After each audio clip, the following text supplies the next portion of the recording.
"We're here," Grandfather Alden said to his 4 grandchildren. "We're at the Alamo." The Boxcar Children gazed up at the old stone fort. Grandfather had told them this was one of the most famous places in all of Texas. "And there's my friend Lou Fambles." Grandfather smiled and headed toward the man standing outside the doors of the Alamo. "Hello there, Lou," Grandfather said. "It's good to see you. These are my grandchildren, Henry, Jesse, Violet, and Benny Alden." "Welcome to Texas," Mr. Fambles said. "All you need now are some cowboy boots and a hat." "Oh, I'd love to have a cowboy hat," Benny, the youngest grandchild, said. "And a horse to go with it." "I don't think we can fit a horse on the plane," Henry, his older brother, replied. "But you can probably buy a hat." "I want a pair of cowboy boots," Jesse said. "Me too," Violet added. "We'll go shopping later," Grandfather said. "I'm sure a cowboy hat and cowboy boots will be easy to find in Texas." "That won't be a problem at all," Mr. Fambles said. "We're ready for our tour of the Alamo," Grandfather said, smiling at his friend. "I'm sorry, James," Mr. Fambles said. "I'm not going to be able to give you a tour right now. There's a movie being filmed here about the history of the Alamo. They're going to use it to teach school children about Texas history. We're assisting the director as much as possible.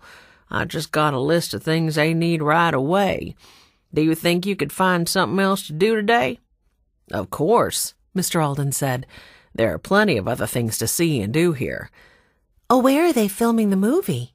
Jessie asked. She loved movies. "Over there in Alamo Square," Mr. Fambles said, pointing to the crowd. "Do you think they'd mind if we watched them?"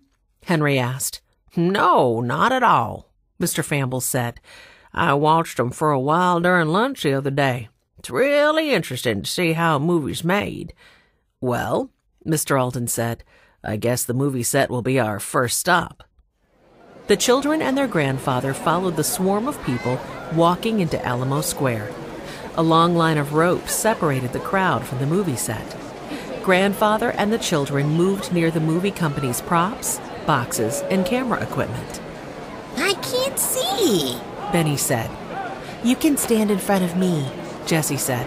"I've got a spot right near the set." The movie crew was busily setting up the cameras for the next scene. Crew members bustled about.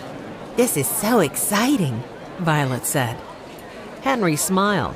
"I've never seen a movie being made before." Just then, a young woman with long blonde hair ran over to them. She was holding a clipboard.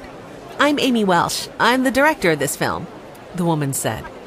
"I'm James Alden, and these are my grandchildren," Grandfather said. "We're here in San Antonio for spring vacation. Alamo Square is our first stop." "Well, I'm glad you got a chance to visit the set," Amy said. "The movie we're filming is called The History of the Alamo. It's a documentary about the Alamo from the 1800s to the present." "I didn't know they filmed movies in Texas," Henry said. "Oh, yes," Amy said. "Lots of movies are filmed in Texas almost any day of the year." "I thought most movies were filmed in Hollywood," Violet said. "Not anymore," Amy said with a smile. "And a lot of our people working on this set are from Texas." "Oh, that's very interesting," said Grandfather Alden. "I wanted to speak to you because I have an idea. How old are you children?" Amy asked. "I'm Henry, and I'm 14. "I'm Jessie. I'm 12 years old, and I love movies." "I'm Benny, and I'm 6. "And how about you?" Amy asked, pointing to the pretty young girl wearing a violet-colored dress. "I'm Violet, and I'm 10, she said, blushing. Violet wanted to add that she loved movies too, but she felt shy. "That's fabulous," Amy said. "How would you all like to be extras in this movie? I'd need you to work 3 or 4 hours a day, from about 8 o'clock in the morning until 11 or 12. That is, if it's all right with your grandfather." "Oh, please, Grandfather," begged Jessie. "Please, let us be extras in the movie." "Of course," Grandfather said. "I think it would be a great experience. But do you all want to work during your vacation?" Violet nodded. "Yes, Grandfather. I think it would be fun.